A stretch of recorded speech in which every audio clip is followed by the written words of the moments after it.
அந்த சிவாஜி படத்தில் வரும்ல உங்கள் ப்ராஜெக்டோட வேல்யூ சார் 10 கோடி, அதில் ஒரு 20% நீங்கள் நிதியை கொடுக்கணும். இந்த நிதிக்காக தான் டெண்டர் கான்செப்டே.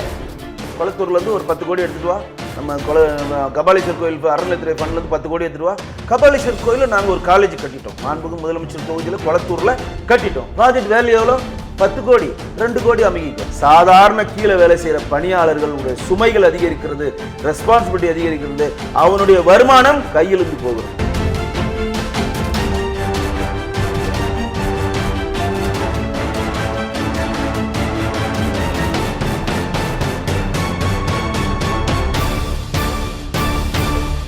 நம் தமிழ் நேயர்களுக்கு வணக்கம். இன்றைக்கு அரங்கத்துக்கு வந்து இருப்பவர் மூத்த பத்திரிகையாளர் வெங்கடேஷ் அவர்கள் வந்திருக்காங்க. வணக்கம். வணக்கம் சார். இன்றைக்கு வந்து டாஸ்மார்க்கில் வந்து மிகப்பெரிய ஒரு பிரச்சனை என்னென்னா, நீதிமன்ற உத்தரவு என்னென்னா, காலி பாட்டில் வந்து 10 ரூபா கொடுத்து வாங்குறவ வந்து கொடுக்கணும் அப்படின்னு சொல்லிட்டு, வாங்குறப்பே 10 ரூபா எக்ஸ்ட்ரா கொடுத்து வாங்கணும் சரக்கை. ஆமாம், 140 ரூபா சரக்குனா 150 ரூபா கொடுத்து வாங்கணும். வாங்கிட்டு அந்த பாட்டில் வந்து திருப்பி கொடுத்து அவனுக்கு 10 ரூபா தரணும் அப்படின்னு சொல்லிட்டு உத்தரவு, அருமையான உத்தரவு, எல்லாமே வந்து வரவேற்றாங்க. ஆனால் அதில் மிகப்பெரிய ஒரு என்னென்னா, டாஸ்மார்க் ஊழியர்கள் வந்து மிகப்பெரிய ஒரு கஷ்டத்தில் இருக்காங்க. நாங்கள் எவ்வளவோ வந்து அதிகாரிகிட்ட நாங்கள் எடுத்து சொல்கிறோம், அதுக்காக கூட அவங்க கேட்க மாட்டோம். அவங்களும் வந்து போராட்டங்கள்லாம் அறிவிச்சிருக்காங்க. இதில் மிகப்பெரிய வந்து ஊழல் நடத்துக்கான வாய்ப்புகள் இருக்குது, அவங்களுடைய கஷ்டங்கள்லாம் சொல்லியிருக்காங்க. நீங்கள் அதை பற்றி என்ன நினைக்கிறீங்க? அதாவது சென்னை உயர்நீதிமன்றம் ஒரு ஆர்டர் போடுறாங்க, நீலகிரி மாவட்டத்தில் தொடர்ந்து வந்து டாஸ்மார்க் மூலம். நீங்கள் நினைக்கிறீங்க நீலகிரி மலை பிரதேசத்தில் டாஸ்மார்க் கடைகள் கம்மியாக இருக்குன்னு. மலை பிரதேசம் டாஸ்மார்க் கடைகள் ஜாஸ்தி. குடிச்சிட்ட பிறகு அவன் என்ன பண்ணுறான்னா, அங்கே இருக்கக்கூடிய காட்டு பகுதியில் மற்ற பகுதியிலலாம் அந்த பாட்டில் அப்படியே போட்டு போயிடுறான். உடச்சிட்டு போகிறப்ப சில விலங்குகள் அதை சாப்பிட்றப்ப கை காலில் குத்துறது, உள்ளே போய் கழிச்சிக்கிறது, இதெல்லாம் நடக்குது. நம்ம வந்து இயற்கை வளத்தை பாதுகாக்கணுன்றதுக்காக என்ன சொல்கிறாங்க, அந்த பாட்டிலை அங்கே போடாதீங்க, பிளாஸ்டிக்கில் யூஸ் பண்ணாதீங்கன்னு சொன்னாலும் இவன் நம்மளால கேட்க மாட்டேன். நீங்கள் என்ன சொன்னாலும் கேட்க மாட்டேன், வேணும்டே வீசி போடுறான்.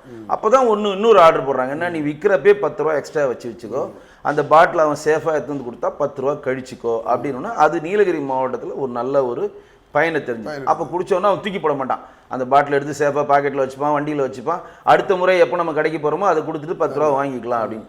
இது நல்லா அங்கே வந்தோடனே தமிழக அரசுக்கு வந்து இந்தியா இருக்கக்கூடிய தமிழ்நாட்டில் இருக்கக்கூடிய 38 மாவட்டத்துக்கும் நீங்கள் வந்து இம்ப்ளிமெண்ட் பண்ணணும்னு சொன்னோன்னா, இது இம்ப்ளிமெண்ட் பண்ணிடலாம் அப்படின்னு சொல்லி வரப்ப, இந்த இம்ப்ளிமெண்ட் பண்ணுறப்ப இங்கே இருக்கக்கூடிய குடிமகன்களுக்கு வந்து சந்தோஷப்படுறாங்களோ இல்லையோ, அந்த டாஸ்மார்க்கில் இருக்கக்கூடிய ஊழியர்கள் சந்தோஷப்படுறாங்களோ இல்லையோ, அந்த ஊழியர்களுக்கும் அரசாங்கத்துக்கு இடையில ஒரு அதிகாரின்னு ஒருத்தர் இருப்பான். அவன் தான் வந்து ஒரு பாலமா இருப்பான். அவன் தான் வந்து அடிக்கிற கொள்ளை எப்படி அடிக்கணுன்றத அமைச்சர் கத்து தருவான்.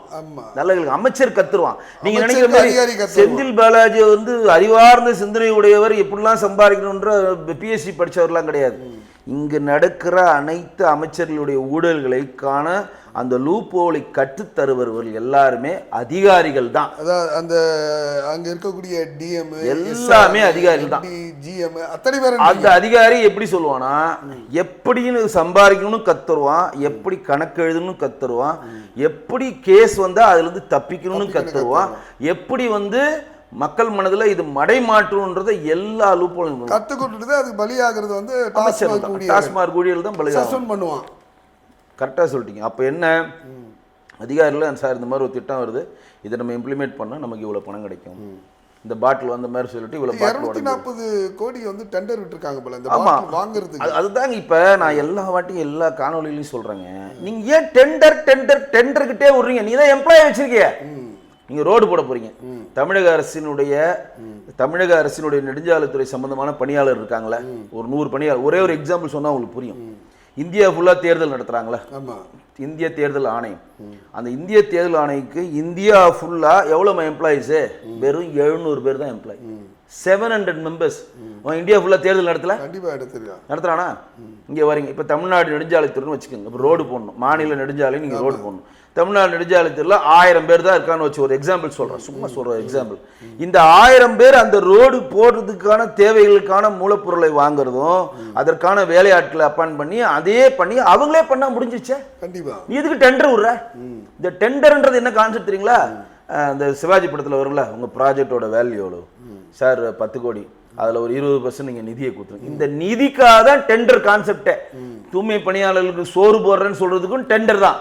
இதை வந்து இப்போ நீங்கள் டாஸ்மார்க்கான பாட்டில் இம்ப்ளிமெண்ட், நீ பாட்டில் வாங்க போகிறான், அவன் கொடுக்க போகிறான், கணக்கு எழுத போகிறான். இது எதுக்கு 250 கோடி டெண்டர் என்ன பண்ணுறான்? 250 கோடி கல்லால் என்னைக்கு வருது? அன்றைக்கே வந்து உன் பாக்கெட்டில் விழுந்துருது. சார் டெண்டர் எடுங்க, தமிழ்நாட்டில் இருக்கக்கூடிய எல்லா டாஸ்மார்க்கான பாட்டில் நீங்கள் தான் பர்ச்சேஸ் பண்ணிக்கணும், இதில் உடஞ்சதெல்லாம் நாங்கள் பண்ண மாட்டோம், 10 ரூபா வாங்கி தான் பண்ணோம். டெண்டர் எவ்வளோ? ஓப்பன் டெண்டர் 250 கோடி 250 கோடி. மிகப்பெரிய ஒரு காமெடி. அவங்க என்ன சொன்னாங்க, ஊழியர் என்ன சொன்னாங்கன்னா, அவங்களுடைய கஷ்டங்கள் என்ன, நீங்கள் சொல்கிற வந்து அதை மிக ஒரு மாபியா கேங்கு கொள்ளடிக்கக்கூடிய இதுதான் சொல்லியிருக்கீங்க. அவங்க அந்த ஊழியர் என்ன சொன்னாங்கன்னா, சார் எங்களுக்கு வந்து சாதாரணமாக வந்து கிராமப்புறத்தெல்லாம் பார்த்தீங்கன்னா, இல்லை நகர்ப்புறத்தில் ஒரு சில கடையெல்லாம் வந்து 10க்கு 10 தான் எங்களுக்கு இடமே இருக்குது. அந்த 10க்கு 10 இடத்துல வந்து ஒரு நாளைக்கு வந்து சேல்ஸ் 2 லட்ச ரூபான்னு வச்சுங்களேன். அதை வந்து 10 நாள் ஸ்டாக் வைக்க சொல்கிறாங்க. 20 லட்ச ரூபாயான பொருள் வந்து அங்கே வைக்க சொல்கிறாங்க. அது இல்லாமல் வந்து இந்த அட்டைப்பெட்டிங்களாக இருக்குது பாருங்கள், அதை வைக்க சொல்கிறாங்க. இந்த காலி பாட்டில் வாங்கி வைக்க சொன்னதுன்னா எங்களால் விற்க முடியாமல் அந்த பார்னை எடுத்தவங்ககிட்ட கொடுத்தா அவன் ஒரு நாளைக்கு வந்து 1500 ரூபா வாடகை கேட்குறான். அவனுக்கும் நம்ம கொடுக்க வேண்டியதாக இருக்குது. அது இல்லாமல் வந்து இந்த கணக்கு இப்போது 2000 பாட்டில் சேல்ஸ் ஆகிடுச்சின்னு வச்சுங்களேன். அந்த 2000 பாட்டில் வந்து 1300 பாட்டில் தான் அங்கே இருக்கவும் சாப்பிடுவான். மீதி 700 பாட்டில் வந்து வீட்டுக்கு எடுத்துகிட்டு போகிறவன், டூருக்கு போகிறவன், அவன்லாம் எடுத்துகிட்டு போயிடுவான், வெளியில் வாங்கிட்டு வரலாம். அந்த 700 பாட்டில் கணக்கு என்ன சொல்கிறானுங்களா இவங்க இந்த அதிகாரிகளும் உடஞ்சதுன்றான். அவங்க இல்லை உடஞ்சது இல்லை, அவன் என்ன பண்ணுறான்னா 700 பாட்டில் வந்து 650 பாட்டில் வந்து பெற்றதாக கணக்கு எடுத்துக்கிட்டு அந்த மீதி பாட்டில் உடஞ்சதா ஒரு 50 பாட்டில் உடஞ்சதா இது பண்ணிட்டு 2 பேரும் அன்கோ போட்டு கொள்ளடிக்கிறாங்க சார். கோடிக்கணக்கான ரூபாய் வந்து இதில் வந்து பண்ணுறது எல்லாமே இதுக்கான ஊழலை சொல்லிட்டீங்க. நான் என்ன கேட்குறேன்னா, நீங்கள் சொன்னாப்போல அவங்க என்ன சொல்கிறாங்கன்னா, அரசு அது இப்போ ஊழியர்களை பயன்படுத்த சொல்லுங்க, நேரடியாக டெய்லி வந்து வாங்கிக்க சொல்லுங்க. நான் கேட்குறது என்னன்னா, இப்போ ஒரு இடம் வந்து இப்போ இந்த ஆஃபீஸில் 2 கேமரா தான் வைக்க முடியுன்றது ஒரு ஸ்ட்ரக்சர் இருக்கு. ஆமாம். இந்த ஆஃபீஸில் 100 கேமரா கொண்டு வந்து வச்சா நீங்கள் என்ன பண்ணுவீங்க? எதுவுமே பண்ண முடியாது. இந்த அரசாங்கத்துக்கு அந்த அறிவு வேணும். நீ வந்து ஒரு 1 லட்ச ரூபாய்க்கு உண்டான ஸ்டாக்குக்கான இடத்த நீ ஒருத்தனுக்கு கொடுத்துருக்க. கண்டிப்பாக. திருப்பி என்ன பண்ணுற, 2 லட்ச ரூபா ஸ்டாக்கான அமௌண்ட்டை அவன்கிட்டே வாங்குற. அப்போ அந்த 1 லட்ச ரூபா ஸ்டாக்கான இடத்த கொடுத்தப்ப இன்னும் அந்த இடத்த வந்து 100 அடியாக இருந்துச்சுன்னா அதை நான் 200 அடியாக மாற்றினாதான் அந்த 1 லட்சம் பாட்டில் நீ வைக்க முடியும். கண்டிப்பாக வைக்க முடியுமா? இது ஒரு பேசிக் தானே. ஆமாம். அப்போ நீ என்ன பண்ணணும், ஒரு டாஸ்மார்க் கடை எவ்வளோ போகும் சைஸு, இந்த சைஸில் 500 பாட்டில் தான் வைக்க முடியும். ரைட்டு, வர்றது எவ்வளோ? 500 பாட்டில் தான் வைக்க முடியும். ஆனால் 500 பாட்டில் இருக்குது. திருப்பி நீ 500 பாட்டில் வச்சுக்கிறான், எங்கே போய் வைப்பான்? அவன் சொல்கிறான் 10 நாள் ஸ்டாக் ஒன்றா வைக்க சொல்கிறான். வைக்கிறானா? அப்போ அவன் ஏற்கனவே இங்கே இருக்கக்கூடிய போலீஸ்காரர்கள் வந்து அரசு ஊழியலாக இருந்தாலும் லஞ்சம் பெறான். லோக்கல் ரவுடி திமுக சம்மந்தப்பட்ட ஆட்கள் புஷ் பண்ணி அவன் ஒரு காசை வாங்குவான். அதுக்கப்புறம் பாரை வந்து இல்லீகல் பாரா நடத்தினாலும் இவங்களும் மீச்சலும் ஒரு இது வாங்குறாங்க. அப்போ அங்கே இருக்கக்கூடிய அதிகாரிகளும் வந்து மிரட்டி வாங்குவானுங்க. இப்போ என்னன்னா, ஒரு பாட்டில் உடஞ்சாலும் அவர் ரெஸ்பான்சிபிலிட்டி யாரு? சேல்ஸ்மேன். சேல்ஸ்மேன் தான். அவர் பாட்டில் உடஞ்சிச்சுன்னா 10 ரூபா அவன் கையில தரணும். ஸோ அவன் என்ன பண்ணுவான், தங்கத்தை பாதுகாக்கிற மாதிரி அவன் பாதுகாத்தாகணும். ஆனால் பாட்டில் நீங்கள் இப்படி பாதுகாக்க முடியுமா? அது வந்து பிளாஸ்டிக் பொருளை உடையாம தூக்க போகிறதுக்கு ஒவ்வொன்றும் மைனூட்டாக வைக்கணும்னா மைனூட்டாக வைக்கிற மாதிரி ராக்ஸ் வேணும், ஸ்பான்சர்ஸ் வேணும், அதை சேவ் பண்ணுற மாதிரி அது கரெக்டாக வைக்கிற மாதிரி டப்பாஸ் வேணும். எதுவுமே முன்னெச்சரிக்கை கிடையாது. அதுக்கான இவங்க ஒரு திட்டமும் கொண்டு வந்தாங்க. அந்த அட்டை பாக்ஸில் ஃப்ரூட்டிஸ் கொண்டு வர அப்போல கொண்டு வரலாம், அது பயங்கர எதிர்ப்புனால அதை கைவிட்டாங்க போல. அதாஜி இவங்க வந்து என்ன பண்ணாங்கன்னா, இந்த டெட்ரா பாட்டில் மாதிரி ஒன்று கொண்டு வரேன், பாட்டிலே வேணான்னு கொண்டு வந்தாங்க. யாரு? நீங்கள் பெங்களூர் போனீங்கன்னா அந்த கட்டிங், இந்த கட்டிங் ஊத தேவையில்லை. டெட்ரா பாட்டில் வந்து ஃப்ரூட்டி மாதிரி சர்ன்னு உறிஞ்சி தூக்கி போட்டு போயிடலாம். சுற்றுப்புற மாசுக்கு கேடு இல்லைன்னு சொல்லிட்டு அதை கொண்டு வரது இவர் எவ்வளோ ட்ரை பண்ணார். யார்? அன்றைக்கி இருந்த முத்துசாமி ட்ரை பண்ணார், இப்போ இருக்க முத்துசாமி ட்ரை பண்ணார். நிறைய எதிர்ப்பு வந்தோன்னு முடிஞ்சிச்சு. அவர் இன்னொரு காமெடி ஒன்று சொன்னார். ஒரு டாஸ்மார்க் ஊழியர் வந்து தொடர்ந்து யார் குடிக்கிறான்றவனை பார்க்கணும், பார்த்துட்டு இவர் வேலை முடிஞ்சவனா அவன் வீட்டுக்கு போய் அவனை திருத்தணும், அவனை திருத்திட்டானா இவருக்கு நாங்கள் இன்சென்டிவ் கொடுப்போம். என்னடா நடக்குது? நம்மளெல்லாம் எவ்வளோ முட்டா பேசாகிறாங்க பாருங்க. சொல்கிறாரு வீரன்.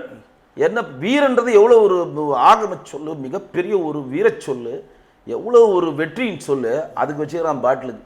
ஏய் நீ குடிச்சா வீரன் ஆகிடுவாடா, மாப்பிள்ளை வீரனை வாங்கிட்டு வா, வீரனை குடிச்சா நம்ம வீரன் ஆகிடுவோம். மானங்கட்டவனுங்க. இதெல்லாம் ஒரு கட்சி, இதெல்லாம் ஒரு ஆட்சி.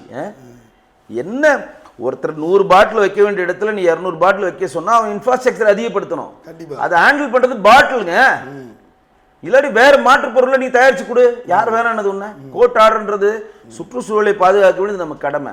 அதுலேயும் உடஞ்ச மாதிரி பாட்டில் போட்டு, வாங்கின மாதிரி பாட்டில் போட்டு, வராத மாதிரி பாட்டில் போட்டு ஒரு டெண்டரை போட்டு இந்த 250 கோடி டெண்டர். இப்போ வேண்டியது திமுக அரசாங்கத்துக்கு ப்ராஜெக்ட்ஸ். நல்லா தெரிஞ்சுங்க, அவங்களுக்கு வேண்டியது ப்ராஜெக்ட். ஒரு ஸ்கீமா ப்ராஜெக்ட். எதுக்கு வேலை வெட்டி இல்லாமல் வந்து நம்ம சேகர் பாபு வந்து கபாலீஸ்வர் ஃபண்ட் எடுத்துன்னு போய் குளத்தூரில் காலேஜ் கட்டுறாரு. அது ஒரு ப்ராஜெக்ட். குளத்தூர்லேருந்து ஒரு 10 கோடி எடுத்துட்டு வா, நம்ம கபாலீஸ்வர் கோயில் அறநிலையத்துறை ஃபண்ட்லேருந்து 10 கோடி எடுத்துட்டு வா, கபாலீஸ்வர் கோயிலில் நாங்கள் ஒரு காலேஜ் கட்டிட்டோம். மாண்புமிகு முதலமைச்சர் தொகுதியில் குளத்தூரில் கட்டிட்டோம். ப்ராஜெக்ட் வேல்யூ எவ்வளோ? 10 கோடி.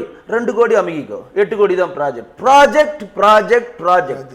ப்ராஜெக்ட்ல எல்லாமே 20% 30% கமிஷன் என்னைக்கு கிடைக்குது? அன்னைக்கே அவன் பாக்கெட்ல கல்லால வந்துடும். இப்போ 250 கோடி கொடுத்து டெண்டர் எடுத்தானே, அவன் 250 கோடி சம்பாதிக்கிறதுக்கு ஆட்சி மாறுதா எப்படி சம்பாதிக்க போறது தெரியாது. ஆனா 25 கோடி அன்னைக்கு பாக்கெட்ல டாஸ்மார்க் கோடி அமைச்சரா இருக்கக்கூடிய திரு முத்துசாமி ஒரு பாக்கெட்ல, யார் பாக்கெட்ல டொபுகடின்னு விழுந்துச்சு.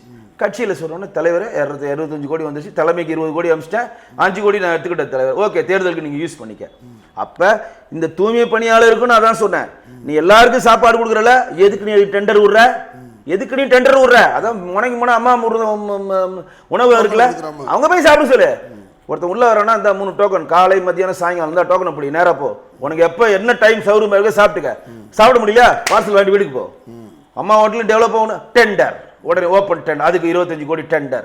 அப்ப அன்னைக்கு பாக்கெட்ல எவ்வளவு வந்துச்சு? 2.5 கோடி பாக்கெட்ல வந்துருச்சு. Project tender, project tender. அதுதான் வந்து கலெக்ஷன் கரப்ஷன், கலெக்ஷன் கரப்ஷன். இதுதான் இந்த ஆட்சியோட முடிவு. டாஸ்மார்க்ல வந்து அந்த 10 ரூபாய் அப்படினாலே பெரிய விஷயம் தான் அர்த்தம். அதுதான் விஜய் பாடினாரு, 10 ரூபாய் 10 ரூபாய் 10 ரூபாய் 10 ரூபான்னு பாடினாரு. உண்மைதான், இல்லைன்னா யாருமே சொல்ல முடியாதுங்க. நல்லா கேளுங்க, இங்க இருக்கக்கூடிய திமுகவுடைய அமைச்சர்களுக்கும் மாண்புமிகு முதலமைச்சருக்கும் துணை முதலமைச்சருக்கும் ஒரு விஷயத்த சொல்றேன். நீங்கள் வந்து ஒரு 50 ஆண்டுகளுக்கு முன்னாடி சக்கரை பேர ஊழல்ல வந்து எறும்பு தின்னுடுச்சு, கோணியை கரையான் தின்னுடுச்சுன்னு கதையெல்லாம் இப்போ விட முடியாது. இன்னைக்கு டிஜிட்டல் வேர்ல்டு, டிஜிட்டல் வேர்ல்டு, எல்லாத்தையும் ஸ்கேன் பண்ணி டப்பு டப்பு டப்புன்னு மக்களிடம் கொண்டு போய் சேர்த்துக்கிட்டே இருக்கிறோம். மக்கள் புரிஞ்சுக்கிட்டே இருக்கிறாங்க. நீங்க என்னென்ன டுபாக் ஒரு வேலையை பண்றது எங்களுக்கு புரியுது. இந்த மாதிரி ஓப்பன் டாக்லாம் இன்னைக்கு கிடையாதுங்க. இன்னைக்கு எல்லாமே டெண்டர். நீங்க நான் சொல்றேன், தமிழக அரசு எந்த ஒரு ப்ராஜெக்ட்ஸையும் டெண்டர் விடாத. ஏன் டெண்டர்? உன்னோட கவர்மெண்ட் எம்ப்ளாயி தூங்குறானா? அவனை வேலை செய்ய சொல்லு. அவனால வேலை செய்ய முடியல, அவனை வந்து ஒப்பந்த பணியாளர்ல 100 பேர் வச்சுக்க சொல்லு. ஒரு ரோடு போறியா? நீங்க நிதின் கட்கரி ஒரு பேட்டியில சொல்லியிருக்காரு, நாங்க இந்த டெண்டர் விட்டோம், 28 கோடி கேட்டான், எங்களுடைய தேசிய நெடுஞ்சாலை தொழிலாளர் வச்சு அந்த ரோட போட்டோம், வெறும் 16 கோடி தான் வந்துச்சு. 16 கோடி. என்ன பண்ண போறீங்க நீங்க? அப்ப ஆபீசர்லாம் எதுக்கு வேலை எடுக்கிறீங்க? கவர்மெண்ட் ஆபீஸ் எதுக்கு வேலை எடுக்கிறீங்க? ஒருத்தவங்க உட்காந்துட்டு மாவட்டத்துக்காருக்கு அவன் இறங்கி வேலை செய்ய சொல்லுங்க. அதுக்கு தாங்க அவங்களுக்கு சம்பளம் கொடுக்குறோம். ஒவ்வொருத்தருக்கு 1.5 லட்சம் 2 லட்சம் தண்ட கருமாந்திர வரி பணத்தை கொடுக்குறாங்க. நீங்க ஒவ்வொருத்தரும் 1.5 லட்சம் சம்பளம், நம்மளோட சொந்த வரி பணங்க. நான் சம்பாதிக்கிறேன், நான் கட்டுற வரியில 40% அவன் தாங்க முழுங்குறான். ஓப்பனாவே சொல்றான், அவன் தான் முழுங்குறான். என்னோட நலத்திட்ட விதங்களே அவன் தான் முழுங்குறான். அப்ப அவனை வேலை வாங்கு. அவன் என்ன பண்றான்? உன்னையும் சொகுசா வச்சு அவனையும் சொகுசாக்கி சட்டத்தில் இருக்கக்கூடிய ஓட்டைகளை உங்களுக்கு கத்துத்தரான். சட்டத்தின் பிடியிலிருந்து நீங்க எப்படி கத்து தரணும்னு கத்துத்தரான். அப்ப அவன் தான் எனக்கு வேணும், குமரகுருவே பிடிச்சிக்கிட்டு தொங்குது பாருங்க நம்ம கார்பரேஷன் கமிஷனர், எனக்கு குமரகுரு தான் வேணும், வேற யாருமே வேணும். அப்ப பழைய இதுல கார்த்திகேயன் தான் வேணும். ஏன் வேற ஆபீசர் இல்லையா? மேயர் பிரியா என்ன பண்றாங்க? போங்க போங்க, நீங்க 4000 கோடி எங்கன்னு நம்ம கேட்டாங்களா இல்லையா? மழைநீர் வடிகால் கால்வாய்க்கு 4000 கோடி போட்டீங்களா? 4000 கோடி 400 கோடி கூட தின்னு தொலைங்க. 400 கோடி தின்ட்டீங்க 10%. மிச்சம் 3500 கோடியில் என்னையா பண்ணீங்க? என்னதான் பண்ணீங்க? எங்கதான் போச்சு காசு? கேள்வி கேட்போமா இல்லையா? அப்ப இங்க இருக்கக்கூடிய அரசாங்கம் இந்த டெண்டர்ன்ற போர்வையில் தன்னுடைய கட்சிக்காரர்கள் பினாமியில் வைத்து எடுத்து தன்னுடைய பாக்கெட்டை நிரப்பிக் கொள்வது தவிர மக்கள் நலத்திட்ட பணிகளுக்கு இவர்களுக்கு எந்த ஒரு பிரச்சனையும் இல்லை. மேல்மட்ட அதிகாரிகள் தப்பித்துக் கொள்கிறார்கள். சாதாரண கீழே வேலை செய்கிற பணியாளர்களுடைய சுமைகள் அதிகரிக்கிறது, ரெஸ்பான்சிபிலிட்டி அதிகரிக்கிறது, அவனுடைய வருமானம் கையிலிருந்து போகிறது. நிச்சயமா விக்னேஷ், டாஸ்மார்க்கில் நடக்கக்கூடிய அந்த ஊழல் சம்பந்தமான இந்த பாட்டில் வாங்கக்கூடிய அந்த பிரச்சனைகள், அந்த ஊழியர்கள் படக்கூடிய அந்த கஷ்டங்களை எல்லாம் வந்து ஆராய்ந்து அதுக்கான ஒரு குழு போட்டு அவர்களுக்கு தீர்வு காணாவிட்டால் அதுவும் மிகப்பெரிய ஒரு பின்னடைவு ஏற்படக்கூடிய ஒரு சூழ்நிலை. 2026 தேர்தல் நெருங்க அரசுக்கு நெருக்கடி வந்து கொண்டுதான் இருக்கிறது என்பதை நிதர்சனமான உண்மையாக நீங்கள் உங்களுடைய கருத்தை பதிவு பண்ணீங்க. நன்றி. நன்றி சார்.